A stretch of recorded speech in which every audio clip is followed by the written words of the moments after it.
Major funding for these programs has been provided by grants from Perfect Building Maintenance and Murray Hill Properties, SJP Properties, Greenberg Traurig, New York Community Bank.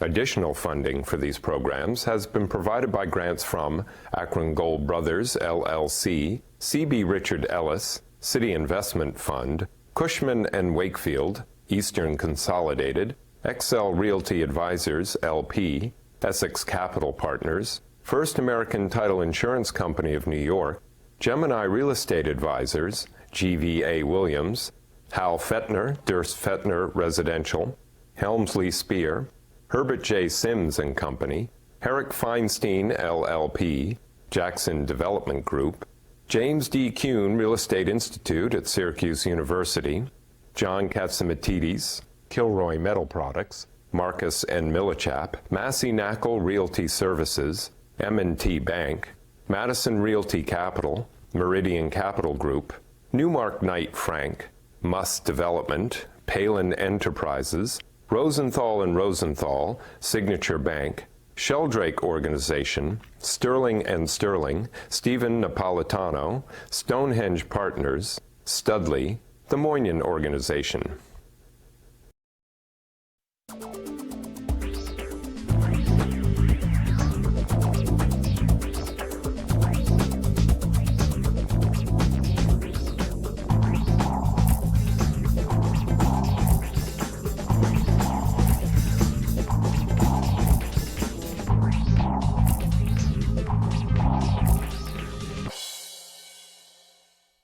Hello, my name is Michael Stoll, host of the Stoll Report, Real Estate Trends in the Tri-State Region. You know, it's a tough time out there. Companies going out of business, brokerage firms leaving, the venerable Lehman Brothers gone, AIG in trouble. You know, everything's a little crazy over here. So what's happening? You know, there's equity, there's debt, but what's really happening in the market? So I've brought today these guys who really control over $2 billion of equity, of new money that they can put out in real estate, who are going to tell us what's happening in the market. My guests today are Michael Boxer, partner at Ramius and founding partner at RCG Longview. Ari Shalom, Senior Vice President and Partner and Director of Acquisitions at Taconic Investment Partners. J. Michael Fried, Founder and CEO of Phoenix Realty Group. And last but not least, trying to imitate me with a blue shirt, no jacket, Matt Landau, Principal at Westport Capital Partners.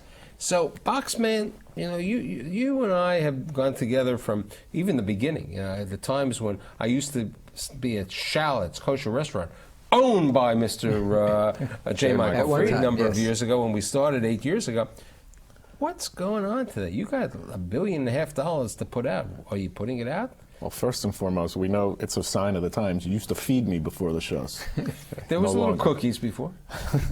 Yes, I don't get times. Yeah, a lot of institutional money has been raised over the last few years, and a lot of us, I know, sitting here today at the taping, we are sitting on our hands.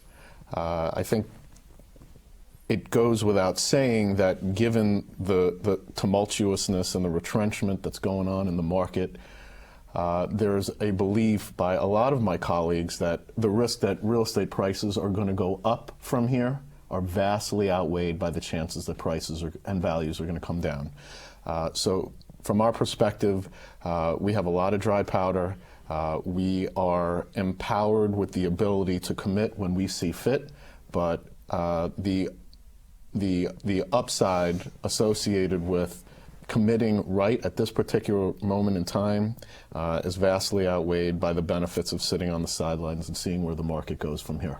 Ari, prior to the show, you had a DIP. What were you saying?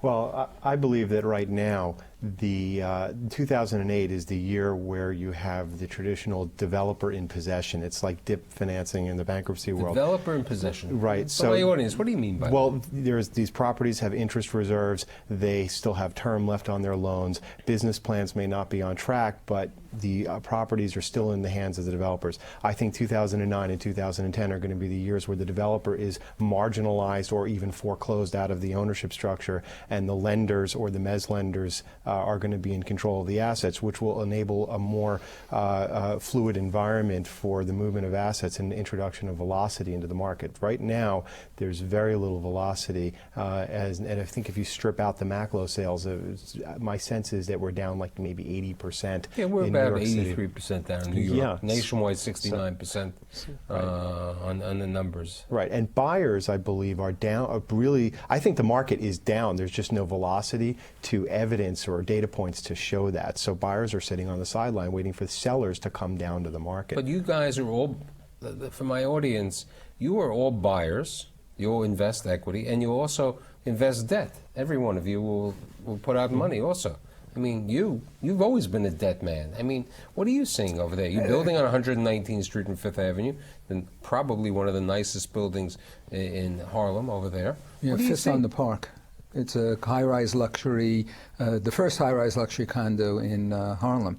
But what I'm seeing is there's no point in buying something today when this is the tip of the iceberg. You know, like I said inside, I think that what's gone on in the country in the real estate area, especially in residential, which is the area that I'm particularly in, is that there's been a sub-oceanic quake, and the tsunami is coming, and it's going to be an economic tsunami that's going to wash through all of the real estate market, especially housing. New York City has been immune to it up until now. Wait, so you're saying that New York City has been immune to it? Correct. I mean, Ari and his partners, you know, just completed, it's a fantastic building called the Caledonia, which is a condo, an 80-20 rental. You know, it was the right time. You know, the joke when I sat down with Paul was, you know, we priced it too low because of the time. You're saying that you see a difficulty, you see a tsunami in New York? It's coming. I see it's Why coming. do you say this? Lehman Brothers, 40,000 jobs. And once it begins, buying real estate is as much perception as it is reality.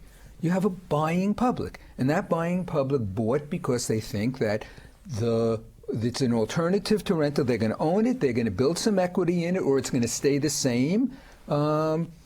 New York City is a rental market. There's a vast rental market. They can rent and sit on the sidelines, because why go into real estate today? Why buy when it's apparent that the direction isn't up? So that the impetus for people to be buying, I think, has ended. And I think it ended in May and June. And what we saw over the course of the summer was a significant reduction in sales velocity in the city. And I think that anyone going into new transactions now is making a mistake, because they're going to be able to buy a whole lot of real estate very cheaply. You know, we know that L&M, Ron Moelis, sold his building to Columbia University.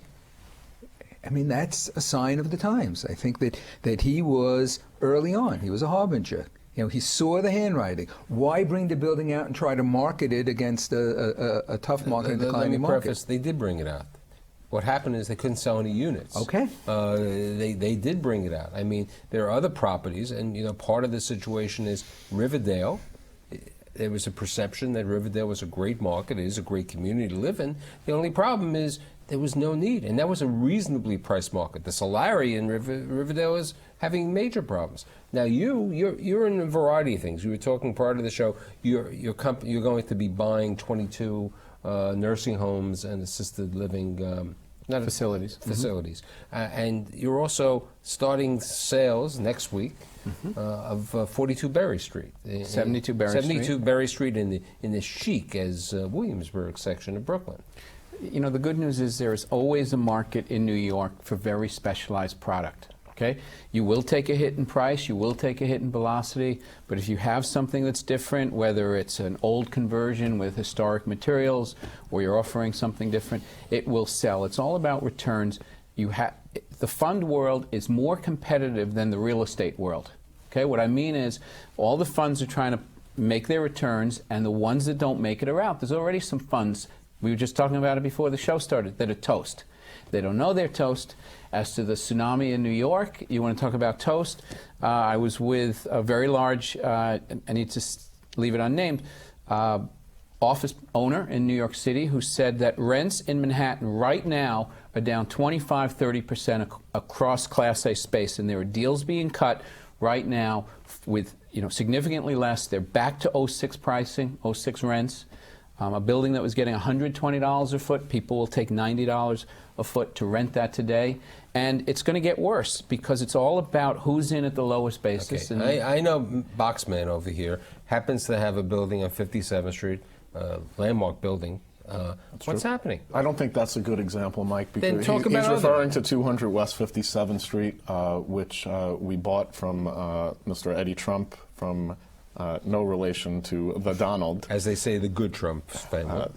Well, we'll leave that unsaid. We are on the air. It is his show, so he can. I don't think that's a great example because that's a smaller boutique building. The largest space that we have in the building is 5,000 square feet. I think the real pain is going to come from the retrenchment associated with big blocks of space coming onto the market and the ripple effect that has across the board. You're building. You're in the ground. You're building a new deal. Okay, you committed, and you committed this year for new deals. At the beginning of the year, you and Apollo Real Estate Advisors on the debt side, okay, Taconic and Square Mile, okay, went in there and you acquired a great building at 375 Pearl Street, low price. But the question of the market today, what's going to happen on that? You're building a hotel on 124th Street in Harlem, and now you're building with Edward Minskoff on 51 Astor Place, an office building going on, okay? And you're building other things. So, I mean, you're in the midst of building. Well, that's not entirely true. We are not in the midst of building. We purchased a ground lease from the Cooper Union. Cooper Union continues to occupy the building. They're going to be delivering us vacant possession about a year from now. So we're talking about, given construction timetables, we're talking about delivering an office building to the market in about 3.5 years. And where are you going to get construction financing in today's world? Today you can't. No question. Listen, real estate developers, by their very nature, by their DNA, have to be optimists because of the lead time associated with the product that they bring to the market. Generally, you're talking about lead times anywhere from 2 to 3 to 4 years. And if you don't think that there is a reasonable likelihood that the world is going to be in a better place 3 or 4 years from now, then you're not in the business. The tsunami says it's going to take a little longer. Michael, it comes and it goes. Let's be clear. You and I had conversations a decade ago about, well, how could they ever have built all of that, those offices in Houston and Dallas? All that see-through stuff. There was so much money around in the late 80s because of the tax and all of that stuff. We'll never do that again. And 10 years later, the banks are out doing it again. Nature abhors a vacuum, and right now there's no construction financing. But when there's a need for construction financing and people are willing to pay the premium, every one of the banks and every one of the investment banking firms, at least the three that are left, are going to go back into the market and lend. Each one of you have investors. You have public pension plans who have given each one of you and private high net worth investors money. These people, some of them have a return requirement that they have to do. How are you going to deliver the returns that you've promised if you're sitting on the sidelines and not doing anything? That's easy. You have a period of time in which to put it out, and you're going to step into and you're going to put your toe in the water right now. We're doing some putting the toes in the water and buying some things. I bought. I'm going to contract soon to buy more than 50% on a broken condo deal in New Jersey. Because I can buy it at a third under replacement cost. I'm just going to hold it. I'm going to sit and rent it and hold it. And at some point, whether it's in 2 years or 5 years, the market will return and it'll be fine. And I'll get the investors are long-term investors, and they'll sit and they'll wait for a multiple. And the key to this is getting our investors back. You're so modest. I mean, don't fight a little. Modest. Okay, so what? Modest is my middle name. Yes. There are two ways to generate returns. In my mind, there has to be some very significant value creation component to the project that we look at. And the projects that we like to look at these days are those that have some sort of significant lead time. A development deal, by its very nature, has a significant lead time. And if you're not getting vacant possession of a building for some period of time, you have that period of time within which to do your pre-development work. I submit to you that we think that the world is going to be a better place 4 years from now. The other way to generate the types of returns that you just asked us about is to buy stuff on a value basis cheaply.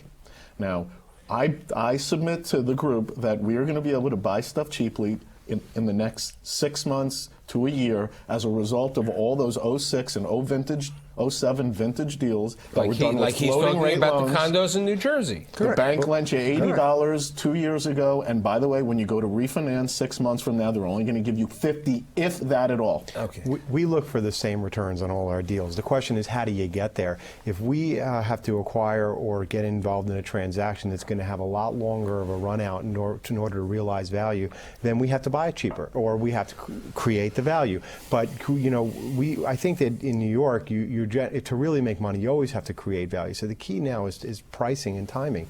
And this year, I just don't see the opportunities other than in two categories. One is in distressed lending or secondary loans where you have an opportunity to own. For an organization like Taconic, where we're very comfortable and well versed in operating the asset, we feel very comfortable in taking a slightly hairier distressed opportunity and getting involved. If it's whistle clean like the Maclow stuff and it just has an upside down balance sheet, we're not going to play in that because anybody can underwrite that on the back of an envelope.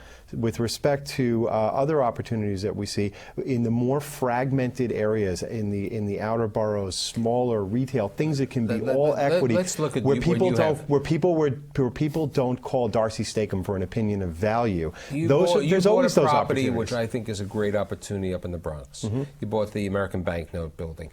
There's a market over there. The question is, in today's market, will the Bronx be a space where people are going to rent office space? That's... Yeah. Listen, there is still a very cheap price per pound, and the Bronx, and interestingly, people who need to be in the Bronx and want to be in the Bronx, it's a tiny market. So the ability to own a good share of that market and deliver a high-value asset at a low price point is something that's a compelling argument, again, with deliveries that are extended out. I think that, and that's the way we underwrote it. So, we feel good about that transaction and others. But that's, those were 07, I understand. What I'm seeing now is distress. What are we seeing? What are you seeing today? I mean, as I said prior to the show, what did I see? Is there a guy comes in and wants to talk to me about a hotel on 34th Street, another hotel? I mean, no. And I said, but there's a need for a hotel. I said, you know what? 34th and 10th. There's nobody walking into it. This is not a neighborhood. This is a convention section. And if the Javits Center doesn't have business on the weekend, nobody's running to this site over there. There's nothing over there. They can go to McDonald's. That's the only restaurant in the neighborhood. So you have to look at that. What's coming to you? Well, Michael, we are a small boutique global fund, and we put money to work overseas. We put money to work in public securities. We put money to work in home builder stocks. We do different things. So for us, we're always trying to figure out on a risk-adjusted basis where best to put the money. I want to be clear that we are putting equity money to work now. In our newest fund, we've put $50 million to work. This small public healthcare company we're buying is another $50 million of equity. And real estate is very local, and there are opportunities. New York, frankly, is probably the worst market to be buying in, because when you talk about a bid-ask spread, New York is a market that is mature, that is wealthy, that is full of ego. The spreads are the last to come around. I got these two guys doing deals in California. You're doing a dorm. You're doing a dorm. I like the student housing business. In my mind, it's one of the most counter-cyclical asset classes that we can find out there. The universities are vastly underbuilt from a student housing perspective because over the last 10 years, as the population has boomed, they've chosen to allocate their resources towards their academic endeavors. So you have tremendous shortages, and we like that space. You king of California. I mean, you live out there part-time. I do. It's a lot of air miles. Look, in California, those of us who went into residential housing, entry-level condominiums and homes, were hurt very badly by this unbelievably rapid downturn of the market. We turned around and made lemonade out of lemons. we took a couple of the deals that we were in as the equity source, backing a developer, and we turned around and we bought the mortgage, the construction loan, from the lender at a huge discount, and converting the property to rental housing. We'll do that with 3 or probably a third of the money that we put out in California. And it's a very successful approach. So if somebody came to you, what do you like and what do you dislike in this market, Ari? Well, right now, I like debt opportunities, especially on assets that we looked at as equity, where we have a lower last dollar basis and there's a high probability that we can own it, so we can create value. We're happy to buy that on our own. We're happy to partner up with a more financially oriented investment or distressed fund who wants the expertise. Maybe we can take a promote, maybe we don't. Like that. We also like right now the more mom and pop fragmented assets that I mentioned. You're seeing a lot of that in the outer boroughs. People sell, as I mentioned before, they don't call Darcy Stakem for an opinion of value. It's time to sell, they sell. So it's easier to access those assets. I have an interesting question, because I know Michael and you both have invested heavily in the multifamily residential building market. Selectively. Okay, selectively. But so, what do you see today? Would you be buying as much multifamily? I haven't heard you. I know you're a king of that over the year. Would you be buying multifamily in today's market? It's just a question of price. I think we've all probably fallen victim to the availability and the extent to which cheap capital, debt capital, had been available to us over the last few years. There is still a tremendous shortage of housing in New York City, especially workforce housing, which is, I know, an asset class that you guys focus on as well. These units will always remain rented, and it's just a question of being able to buy them at the right price. And relating to that, have the sellers come to the realistic situation that these things aren't worth what they used to be, because there were people like you, me, and all the rest buying at outrageous prices. The motivated sellers are the banks, the savings banks, the commercial banks that are under all that pressure. Everybody here wants to buy distressed. It's all about the right basis, among other things. And who is the seller that's most motivated? It's when the FDIC is breathing down your neck. That's when the banks have control of it.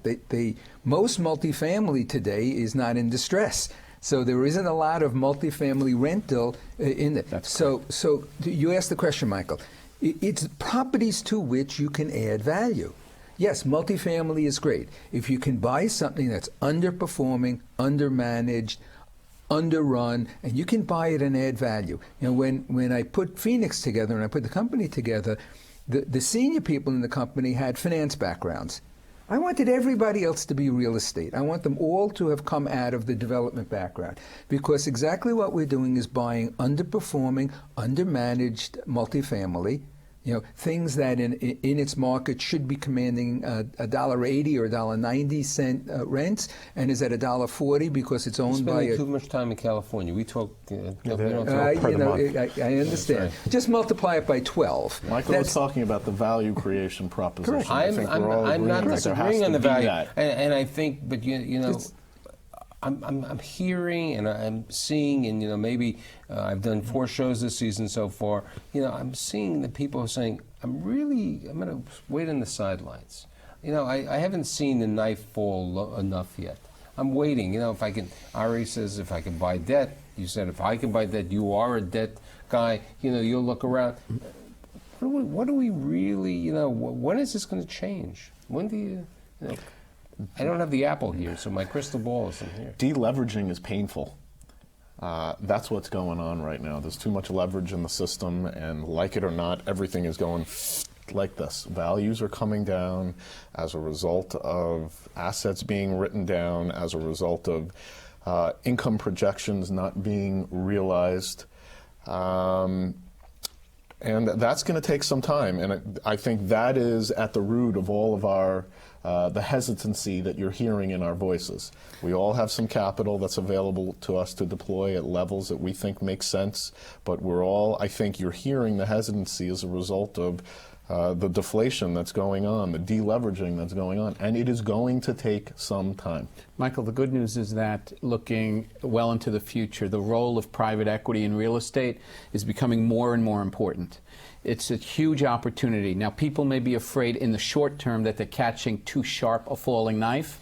There are opportunities. We can all find 1, 2, 3 deals we do. We're all being discreet. It's careful. It's a good time to be careful. But the role of private equity, to your question, is only growing, and it's all going to be positive. And that's because Wall Street's reaping what it's sown, and there are opportunities. Real estate private equity should be priced at 15-20% plus type IRRs, and that market is finally coming back where we're getting paid for the risk we're taking. It's interesting because we didn't talk at all about when a company like Lehman liquidates its real estate portfolio.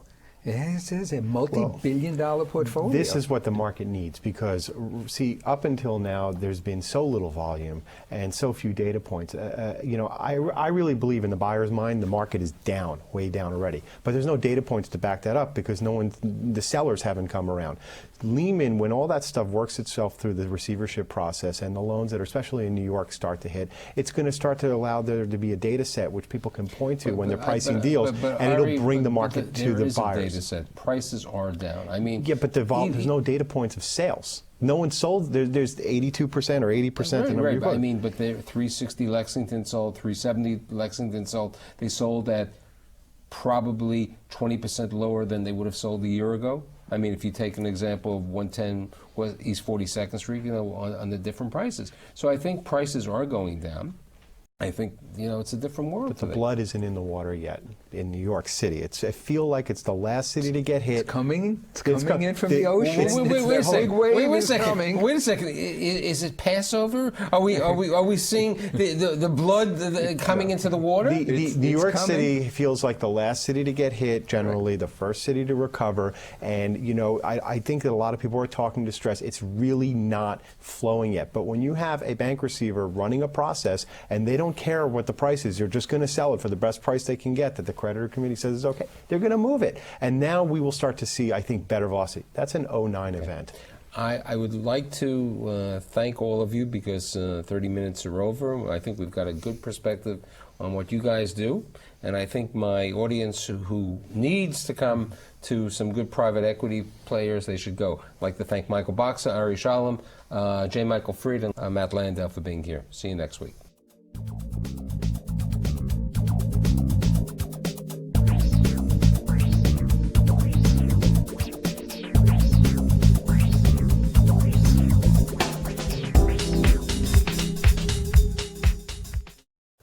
Major funding for these programs has been provided by grants from Perfect Building Maintenance and Murray Hill Properties, SJP Properties, Greenberg Traurig, New York Community Bank. Additional funding for these programs has been provided by grants from Akron Gold Brothers, LLC, C.B. Richard Ellis, City Investment Fund, Cushman & Wakefield, Eastern Consolidated, XL Realty Advisors, LP, Essex Capital Partners, First American Title Insurance Company of New York, Gemini Real Estate Advisors, GVA Williams, Hal Fettner, Durst Fettner Residential, Helmsley Spear, Herbert J. Sims and Company, Herrick Feinstein LLP, Jackson Development Group, James D. Kuhn Real Estate Institute at Syracuse University, John Katsimatidis, Kilroy Metal Products, Marcus N. Millichap, Massey Knackle Realty Services, M&T Bank, Madison Realty Capital, Meridian Capital Group, Newmark Knight Frank, Muss Development, Palin Enterprises, Rosenthal & Rosenthal, Signature Bank, Sheldrake Organization, Sterling & Sterling, Stephen Napolitano, Stonehenge Partners, Studley, the Moynihan Organization.